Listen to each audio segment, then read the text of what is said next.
Muling naging super typhoon ang bagyong Goring. Inaasahan na itong lalabas ng Philippine Area of Responsibility anumang oras, pero dahil sa malakas na ulang ibinuhos ng bagyo, nagpaapaaw-paw ito ng ilang ilog at nagkaroon ng mga pagbaha. Nakatutok live si Ivy Hernando ng GMA Regional TV, One North Central Luzon. Ivy. Emil, hindi tulad ng bagyong Egay na tuloy-tuloy ang malakas sa pagulan sa buong Ilocos Sur. Ngayon sa bagyong Goring, pabugso-bugso ang ulan pero nagdudulot naman ito ng mapaminsalang pagguho ng lupa sa lalawigan. Muling nilamon ng umapaw na ilog ang ilang bahagi ng lupa sa Sitio Curucudan, Barangay Fuerte sa Kawayan, Ilocos Sur dahil sa pagulang dulot ng bagyong Goring. Noong nagdaang bagyong Egay pa, nagsimula ang pagguho sa bukana ng ilog pero hindi pa rin lumilikas ang mga residente. Ang kayo agdanag tay lalo kit sango yung mismo dito sa bangan. Ang pebe lang, ma'am. Kanyo kaya't nga lumikas tay? Ano? Apay tay?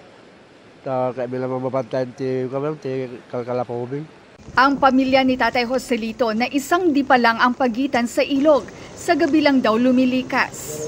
Naruam kami. Pero kasparigan nga talaga nga tinagin na dito. Amang kapilitan nga umalis kami. Inopen niyang delta para lalabas yung tubig from Mestizo River. Ang nangyari is masyadong lumaki. So, naapektuhan yung mga residente dun sa may Sitio Curucudan. Although nagpasanbaging naman na sila mayor dyan. Inabisuhan na raw ang mga barangay official na magsagawa ng preemptive evacuation bago pa tuluyang umapaw ang ilog. Samantala, matataas pa rin ang alon sa dagat, kaya ang mga mangingisda dinala na sa ligtas na lugar ang kanilang mga bangka at balsa. Ito ang tubig baha na naipon mula sa pagulan kahapon August 29. Tumigil man ang ulan, hindi pa rin humuhupa dahil sa mga baradong kanal. Ayon sa pamunuan ng eskwelahan, modular learning muna ang ipatutupad hanggat hindi humuhupa ang baha. Binabantayan din ng mga otoridad ang kalagayan ng mga residenteng malapit sa ilog sa Lawag City. Ang ilang kabayan inabot na rin ng tubig. May mga naitala namang landslide sa Pagudpud. Baha naman ang namerwisyo sa Batac City. May mga lumikas na dahil sa pag-apaw ng Kiawit River.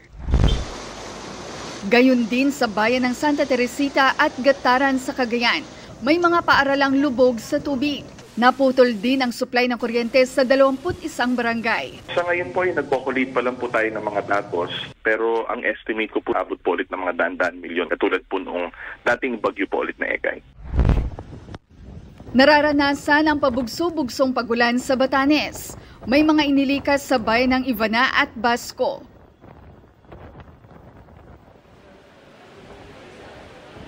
Emil, kaninang tanghali may 8 pamilya na inilikas sa Vigan City, Bantay at Narvacan.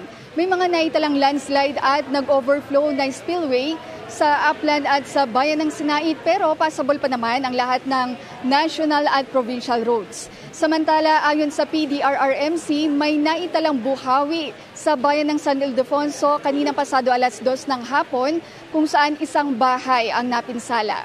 Emil? Maraming salamat, Ivy Hernando ng GMA Regional TV, One North Central Luzon.